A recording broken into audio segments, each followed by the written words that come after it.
చేద్దాం కానీ అనుకోకుండా అది రాత్రి పొంగ మంచిగానే ఉంది, తెల్లారి వచ్చే వరకు చనిపోయి ఉంది. వీడియో తీస్తా అనుకున్నా కానీ మర్చిపోయినా. ఎవరైనా ఈ గొర్రెల ఫామ్ పెట్టే వాళ్ళు మాత్రం చిన్న పిల్లలు మాత్రం అసలే తీసుకోకుర్రి. చిన్న పిల్లలు తీసుకుంటే లాస్ వస్తాం. ఇప్పటికీ 3 పిల్లలు చనిపోయినాయి ఒక్క నెలలో.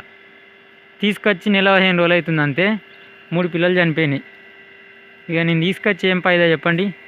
మీరు మాత్రం తీసుకొచ్చేటప్పుడు చూసి పెద్ద పెద్దవి తీసుకొని రారి. చిన్న అసలే తీసుకోకుర్రి. 5,000 పిల్లలు మాత్రం అసలే తీసుకోకుర్రి. ఇగో ఇంత పిల్ల చనిపోయింది ఇప్పుడు.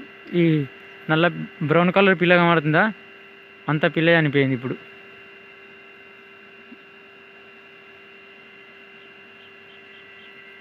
ప్రతిరోజు సాయంత్రం మాత్రం మంచిగా చూడుర్రి. దానికి ఏం రోగాలు వస్తున్నాయి, ఏం కథ అని ఆటోమేటిక్గా తెలిసిపోతుంది. మనం సాయంత్రం పోగా పట్టించు